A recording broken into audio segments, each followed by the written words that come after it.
Hello everyone. Today we are going to do Indian Polity and Governance Part 5. We have already covered Part 1, 2, 3 and 4 of Indian Polity and Governance.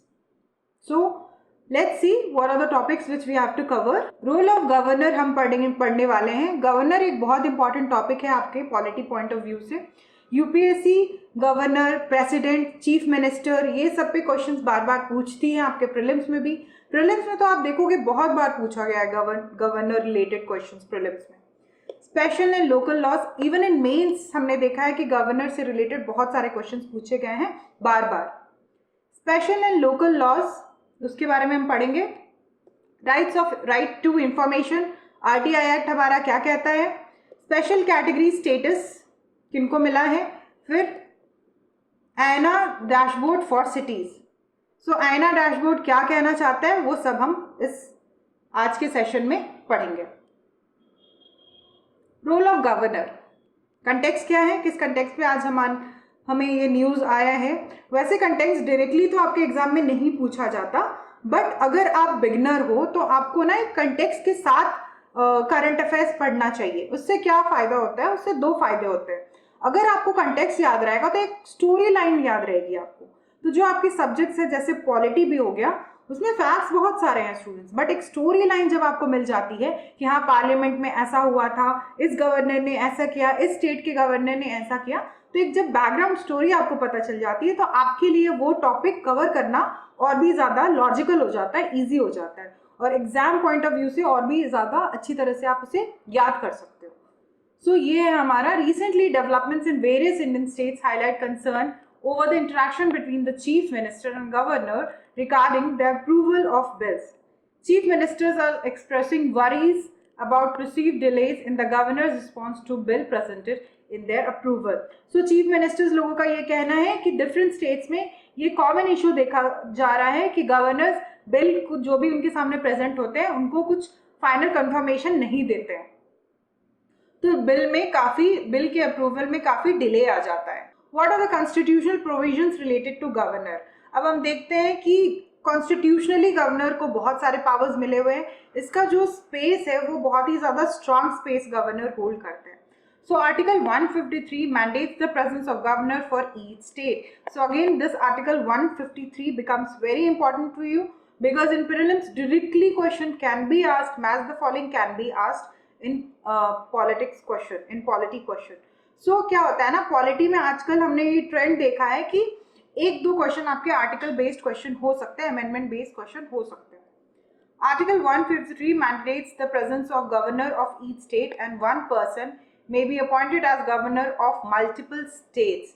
So article 153 ये कहता है कि हर एक state में governor तो होना ही चाहिए, but एक गवर्नर एक से ज़्यादा स्टेट में भी गवर्न कर सकता है. तो उस तरह की सिनेरियो हम देखते हैं गवर्नर के केस में लागू होती है. Article 161 confers upon the governor the authority to grant pardon, reprieve, etc. The Supreme Court clarified that the governor's power to pardon or prisoner is exercised in consultation with the state government rather than independently.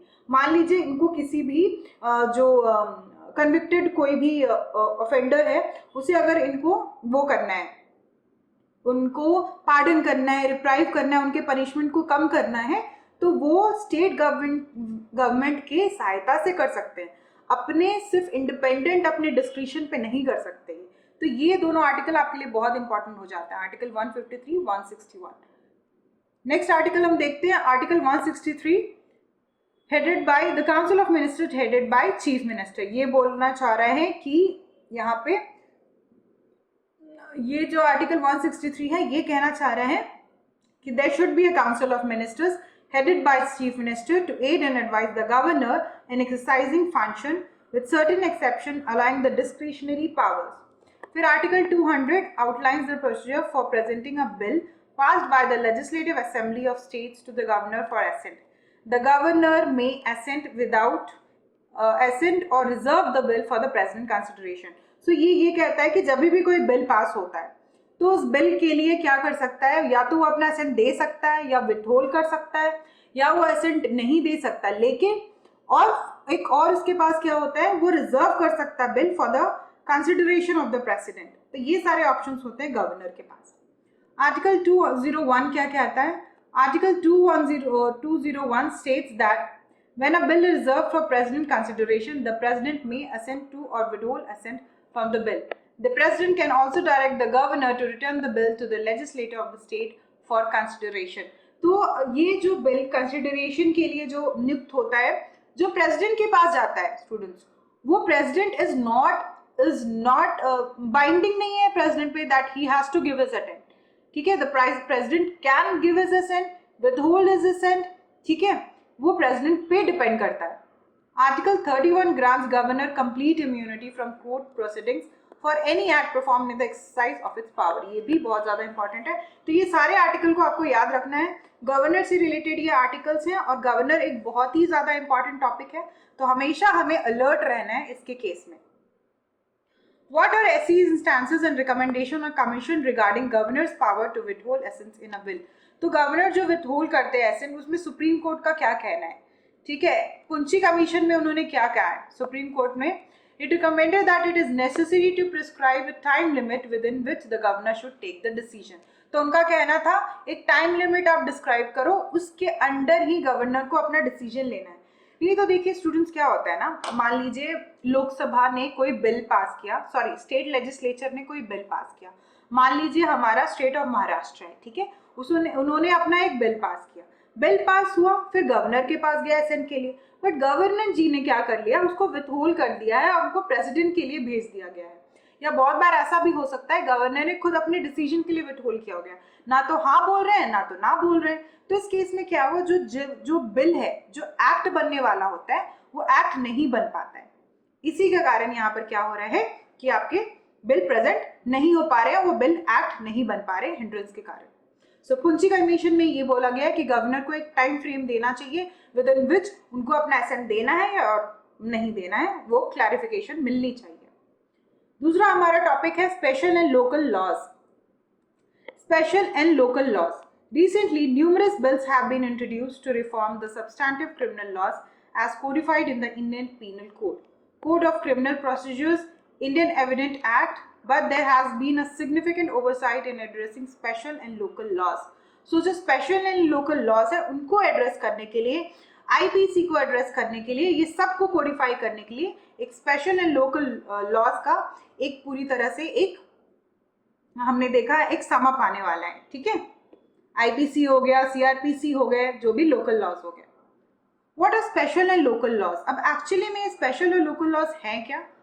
They are specially crafted to tackle region specific, obviously as the name suggest, उस region से particular, जैसे एक region हो गया गोवा, वहाँ के जो region specific जो कल्चर है, यूनिक लीगल मैटर्स वहाँ के जो होते हैं, उसको केटर करने के लिए आपके ये इस तरह के स्पेशल और लोकल लॉज लाए जाएंगे, ठीक है। They stand apart from general laws and delineate in the Indian Penal Code. It delineates criminal activities framed by the state government to address special issues. तो अलग तरह के जो स्पेशल इश्यूज उस स्टेट डिमांड करता है, उस लोकल एरिया डिमांड करती है, उसके हिसाब से ये लॉज रहेंगे, ताकि देखिए one size fits all approach नहीं चलती है। चाहे वो पॉलिटिक्स हो, वो बिजनेस हो, वो स्कीम्स ओरिएंटेड चीजें हो, one size fits all scheme नहीं चलने वाली है। तो इसीलिए जब आप गवर्नमेंट भी लॉज ला रही है, तो वो भी देख रही है कि एरिया स्पेसिफिक हमें लॉज लेके आने चाहिए। तो इस तरह से लोकल और स्पेशल लॉज वो लेके आएंगे एरिया स्पेसिफिक के हिसाब से।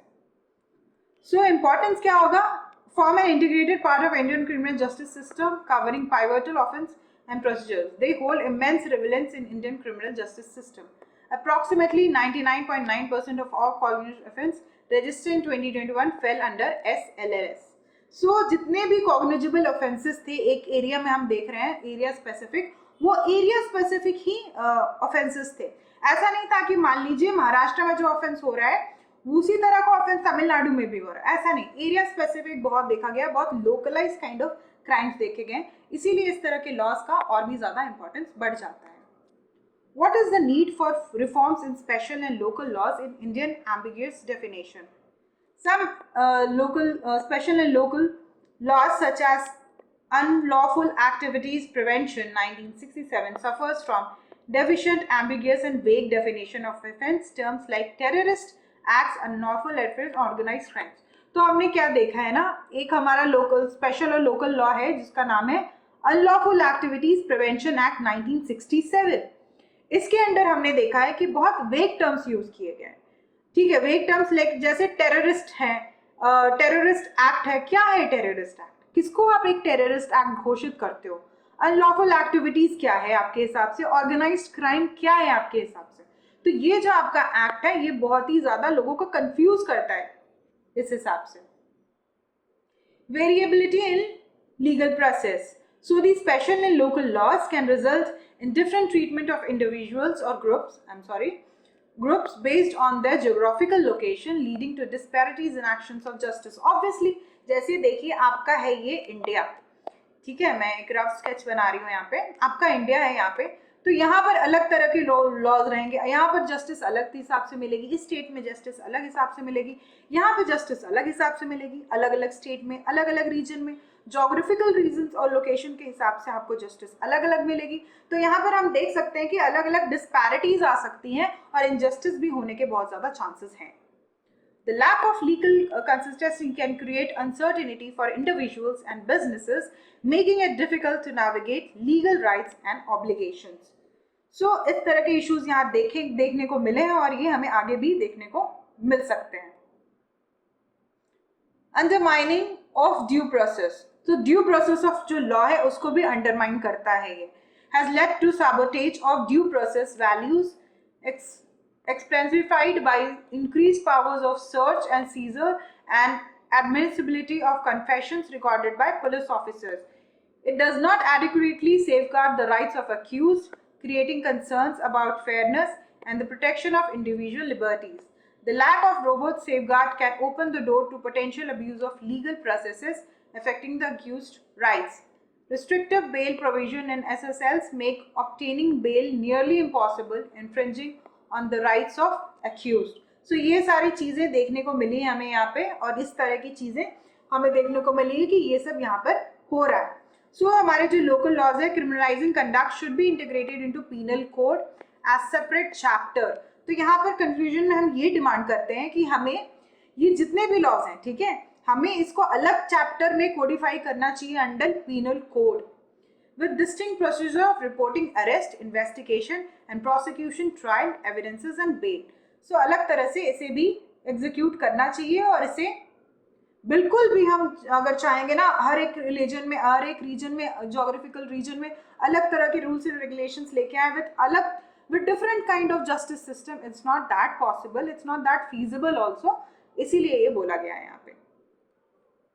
नेक्स्ट जो टॉपिक हम कवर करने वाले हैं वो राइट टू इंफॉर्मेशन के बारे में कवर करने वाले हैं। The bench of Supreme Court noted that political parties might have a point when expressing concerns that accountability under right to information could extend to disclosure of internal discussions. So internal discussions जो है supreme court की, इसके बारे में भी right to information की बात हो सकती है।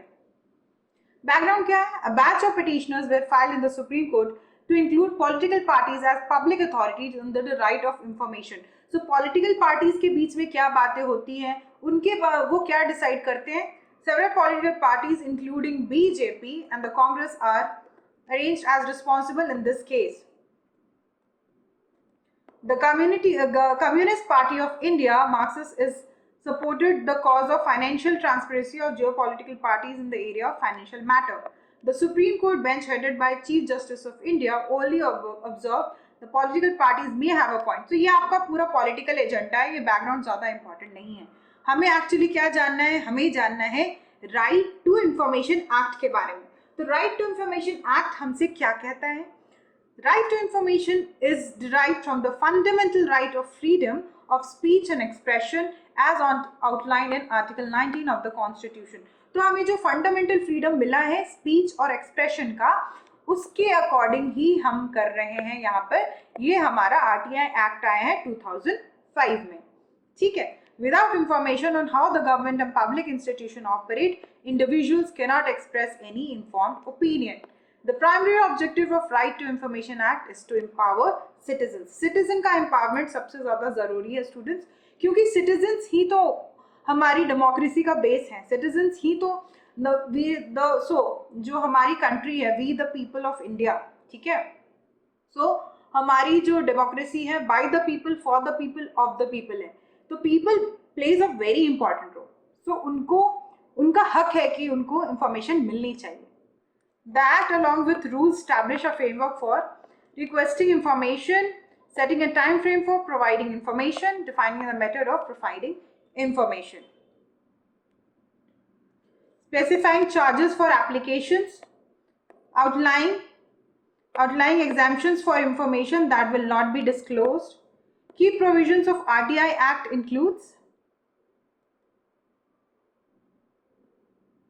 Section 4 mandates public authorities to maintain records, catalogs, and index to facilitate the rights of information. So, key provisions क्या हैं आपके RTI Act के? जो हमारा Section 4 है, 6 है, 7 क्या कहता है? आप ये देख सकते हो यहाँ पे। Article 19, Section 19 allows individual to appeal if a decision is not received within 13 days or if they are aggrieved by the Public Information Officer's decision.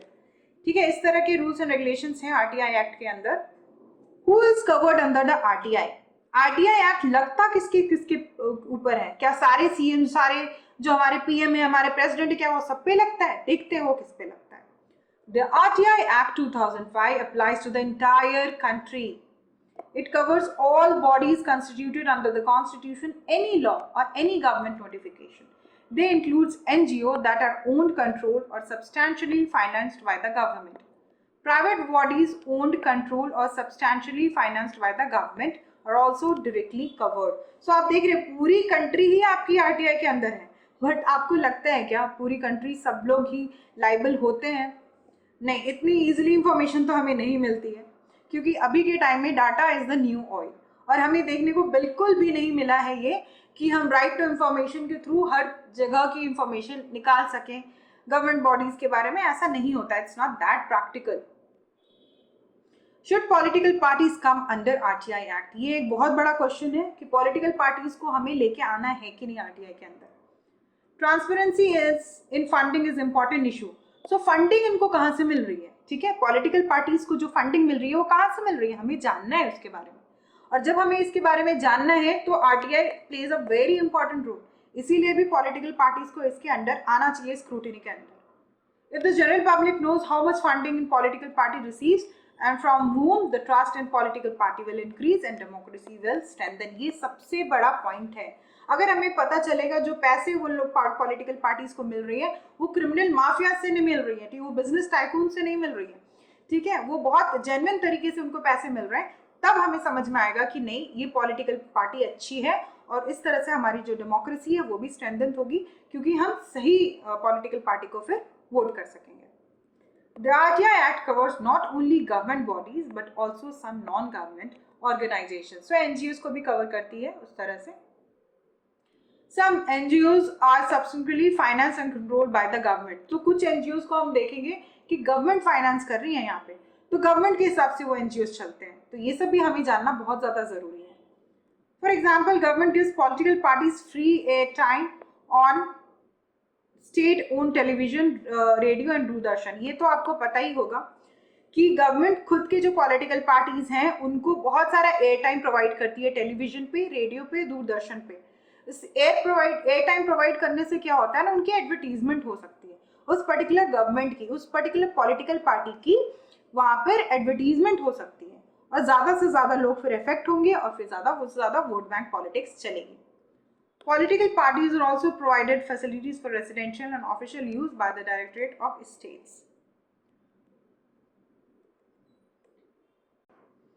Arguments against bringing political parties under the RTI. So बहुत लोगों का ये कहना है कि नहीं, हमें RTI act के अंदर नहीं लाना है पॉलिटिशियंस को। बट क्यों नहीं लाना है पॉलिटिशियंस को इनके अंदर? Each political party has its own internal governance system. So उनका governance system अलग है, लोगों को नहीं पता चलना चाहिए इसके बारे में। बट क्यों नहीं पता चलना चाहिए? Therefore, if a political party comes under the purview of RTI, these things can hamper their functionality and can detrimental effect on the credibility of the political party. A political party is independent body, so they are not accountable to the people. Also, no political party is established by the constitution or any other law, so it is not accountable to the people. जो political party है ना वो constitution बनाती है, तो वो people के लिए अकाउंटेबल नहीं है। ये पॉइंट बहुत ज़्यादा वेग हो जाता है। पॉलिटिकल पार्टीज को तो हम लोग ही पावर में लाते हैं ना, हम ही लोग डेमोक्रेसी को इंक्रीज करते हैं बाय गिविंग आवर वोट, तो हमारे लिए तो अकाउंटेबल होना ही चाहिए उन्हें। If a political party comes from the previous party, RTI will be misused by opposition of RTI. हाँ, ये एक पॉइंट हो सकता है कि अगर आप पॉलिटिकल पार्टी को RTI के कंडक्ट में लाते हो तो ऑपोजिशन मिसयूज कर सकती है RTI को, और भी बहुत सारे एजेंडाज जानने के लिए, किस तरह के एजेंडाज यूज हो रहे हैं वो सब जानने के लिए यहाँ पर इसका मिसयूज हो सकता है। कंक्लूजन क्या कहता है? The declaration of political parties as public authority would promote transparency and encourage public debate. Obviously, ये तो ट्रांसपेरेंसी लाएगा और पब्लिक डिबेट और भी ज्यादा बढ़ जाने वाली है।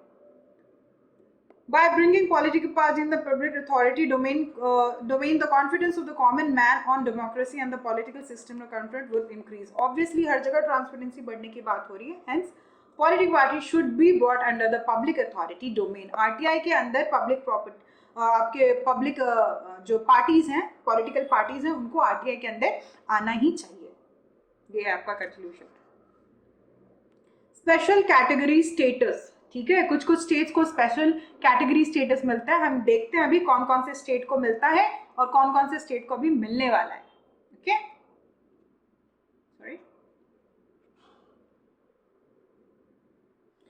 In a recent development, the Bihar cabinet has approved a resolution urging the conferment of special category status upon Bihar. तो बिहार कैबिनेट ने एक अप्रूवल रेजोल्यूशन फाइनल किया है कि बिहार को भी स्पेशल कैटेगरी स्टेटस मिलना चाहिए। The request is prompted by the request of Bihar caste based survey 2022 indicating the approximately 1/3 of the Bihar population resides in poverty. तो बिहार की आप हालत देख रहे हो, बिहार में अभी भी 1/3 ऑफ द पॉपुलेशन जो है वो अभी भी गरीबी में डूबी हुई है। तो ये स्पेशल कैटेगरी स्टेटस बिहार को मिलना चाहिए, ऐसा बिहार गवर्नमेंट का कहना है। What is special category status? ये बहुत इंपॉर्टेंट टॉपिक है आपके लिए, ठीक है।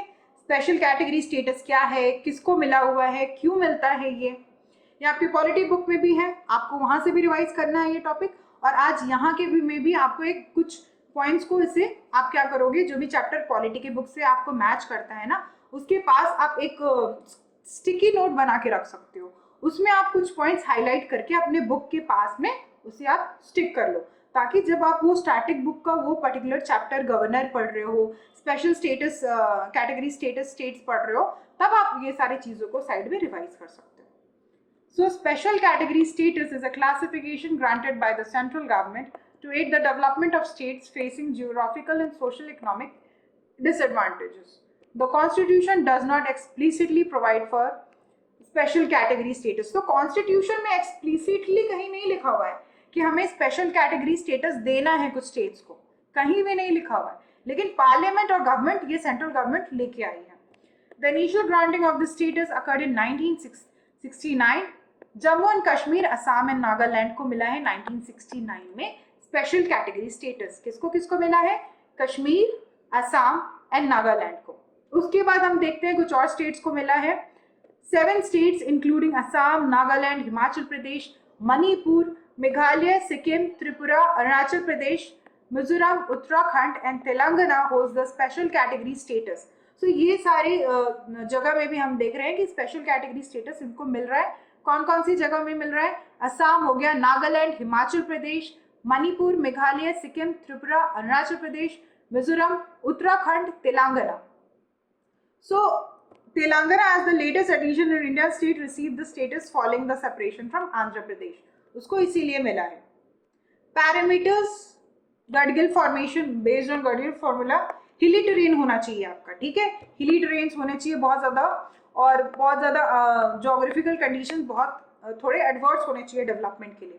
लो population density and sizeable share of tribal population होनी चाहिए, हिली ट्रेन होने चाहिए, strategic location along borders with neighbouring countries and economic and infrastructure backwardness. Economic infrastructure backwardness भी देखा जाता है, होना चाहिए। Non viable nature of state finances. So इस तरह की चीजें देखी गई है कि होनी चाहिए आपकी, तभी जाके एक स्टेट को आपको स्पेशल कैटेगरी स्टेटस बोला जाएगा। ये आपको सारे पॉइंट्स याद रखने हैं। Hilly terrain, low population, strategic location along border neighbouring state countries के साथ, economic infrastructure backwardness, non viable nature of the state finances. Benefits क्या मिलता है उनको? इन द पास्ट ये जो स्टेट्स हैं receive 30% of the central assistance determined by Gadgil Mukherjee formula.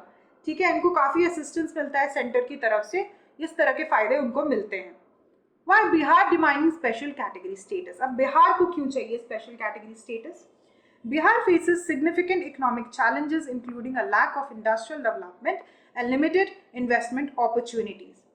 The bifurcation of states resulted in the shifting of industries to Jharkhand. तो देखिए, आपका जो पहले झारखंड और बिहार था वो सेम स्टेट था, बिहार ही कहलाता वो, ठीक है। फिर उनका बाइफर्केशन हो गया, जितने भी इंडस्ट्रीज हो गए वो आपके अभी भी वो झारखंड के एरिया के अंदर आ गए, ठीक है, क्योंकि यहाँ पर माइंस एंड मिनरल्स भी झारखंड में बहुत ज्यादा है, तो यहाँ पर आ गए। जो बिहार वाला रीजन है यहाँ पर आपकी इंडस्ट्रीज नहीं है मोस्टली, तो लैंड बहुत फर्टाइल है। यहाँ पर कोसी नदी भी पार होती है जो फ्लड करती है आपके नॉर्दर्न बिहार को। तो इस तरह के केसेस के कारण अभी भी बहुत ज्यादा गरीबी देखने को मिल रही है। नेचुरल कैलामिटी, ठीक है, the state grapples with natural calamity like floods in northern region and several droughts in southern part. तो नॉर्दर्न पार्ट जो है बिहार का, वहां पर कोसी नदी बहती है, उसके कारण क्या होता है, बहुत बार फ्लड लाइक सिचुएशंस होती है, ठीक है। नॉर्दर्न बिहार में ही मेरा भी मैं भी वही रहती, मतलब मेरे भी जो नेटिव प्लेस है वो भी नॉर्दर्न बिहार में ही है, but I was born and brought up in Jamshedpur, so my native place is in northern Bihar, so I have seen the condition there. वहाँ पे कंडीशन बहुत खराब है, अगर एक बार बाढ़ आ गई तो बहुत ज्यादा प्रॉब्लम हो जाती है। जो सर्दर्न बिहार है, पटना वाला रीजन, वहां पर आप देखोगे drought like conditions. Lack of infrastructure, obviously lack of infrastructure है बिहार में, ठीक है, इस तरह से बीमारू स्टेट नहीं बोला जाता है। Does Bihar fulfill criteria for grant of special category status?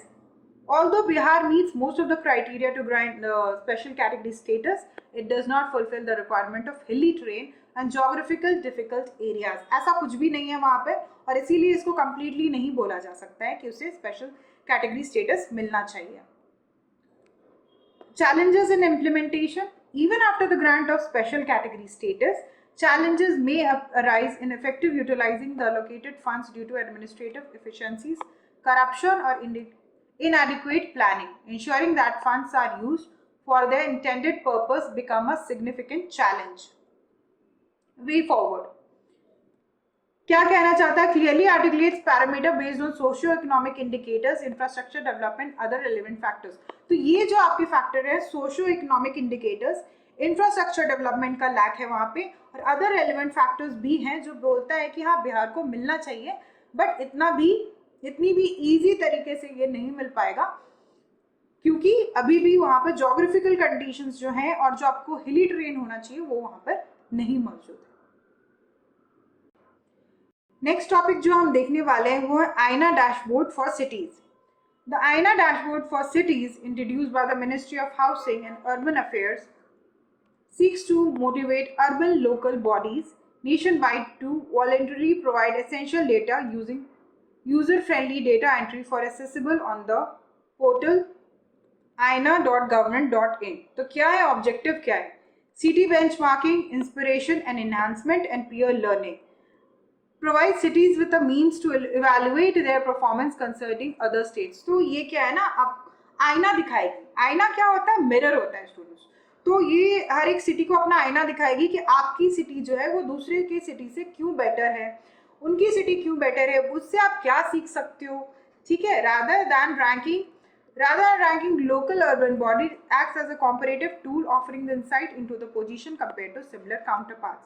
Inspiration and enhancement, दूसरे आप सिटी से इंस्पिरेशन ले सकते हो और अपने आप को पीयर लर्निंग के थ्रू सही कर सकते हो, अपने सिटी को सही कर सकते हो। सो आपका डैशबोर्ड स्ट्रक्चर कैसा होगा? The Aaina dashboard organizes data submitted by urban local bodies into 5 pillars: political and administrative structure, finance, planning, citizen centric governance, delivery of basic services। तो ये 5 पैरामीटर देखा जाएगा। ये 5 पैरामीटर के हिसाब से देखा जाएगा कि किस तरह की गवर्नेंस वहां पर हो रही है सिटी में, और ये कौन भेजेगा? ये भेजने वाला है local urban body. Local urban bodies के थ्रू ये 5 क्राइटेरिया फुलफिल होंगे और ये 5 क्राइटेरिया के कंपैरिजन में देखा जाएगा सिटी ए और सिटी बी में किस तरह से फंक्शंस हो रहे हैं। Data structure, urban local bodies submit data including audited accounts and self-reported performance metric through the portal. A simple, easy-to-fill data entry form is provided for this purpose. Have flexibility to update the information as needed, ensuring the dashboard remains current. The dashboard is designed to be a permanent platform for ULB-related data and will be regularly updated. Accessibility. Once populated, the database of key performance metrics will be accessible to all the stakeholders. The information will be eventually be made public, promoting the transparency. Obviously, एक तरह के key performance metrics जो हैं वो compare किए जाएंगे और फिर ये data public में आएगा, so that accountability मिल सके हमें कि actually में ये city ये parameter में so and so parameter में अच्छा परफॉर्म कर रही थी, इसीलिए इस सिटी को बेटर घोषित किया गया है रादर देन सिटी बी को घोषित करने के लिए। तो इस तरह से ट्रांसपेरेंसी आएगी। The ministry through digital India cooperation will offer the hand holding support to urban local bodies and state during the data submission process. Conclusion, the Aaina dashboard makes a substantial stride in establishing a comprehensive database essential for performing urban local bodies. With the committed collaboration of all stakeholders, this endeavor strives to promote transparency, accountability, ongoing. So देखिए, आपके जो भी cities हैं, ठीक है, आपको पता होगा जो हमारे इंदौर है वो consecutively हर ईयर में एक ईयर बाय ईयर वो क्लीनेस्ट सिटी ऑफ इंडिया कहलाई जा रही है। तो जब हम लोग उसे क्लीनेस्ट सिटी ऑफ इंडिया का अवार्ड दे रहे हैं, जब गवर्नमेंट उनको अवार्ड दे रही है, तो वो भी बहुत ज़्यादा इनकरेज हो रही है और भी ज़्यादा जो उनकी गवर्नमेंट और भी ज़्यादा मोटिवेटेड हो रही है, पीपल ज़्यादा मोटिवेटेड हो जाते हैं, पता है आपको, क्योंकि ये सारी चीज़ें जो हैं, जो क्लीनलीनेस हो गया, आपका इंफ्रास्ट्रक्चर डेवलपमेंट हो गया, इसमें बहुत ज़्यादा पब्लिक सेंट्रिक अप्रोच भी रखना होगा, ठीक है, क्योंकि सिटीजन्स भी बहुत कुछ कंट्रीब्यूट करते हैं क्लीनलीनेस में। सो जब हम आईना डैशबोर्ड करने वाले हैं सिटीज़ को मार्क करने के लिए, तो यहाँ पर हम देखेंगे कि हमारे जो लोकल बॉडीज़ हैं उनके साथ जो लोग हैं, जो स्टेक होल्डर्स हैं एक्चुअली, वो मिलके जब काम करेंगे तो ज़्यादा ट्रांसपेरेंसी, अकाउंटेबिलिटी आएगी। और जब हम ये इंफॉर्मेशन शेयर करेंगे कंट्रीज सिटीज़ के बारे में, तो और भी ज़्यादा ट्रांसपेरेंसी आएगी। इसके साथ हमारा आज का टॉपिक यहीं पर ख़त्म होता है, ठीक है। So stay tuned and study well. Thank you.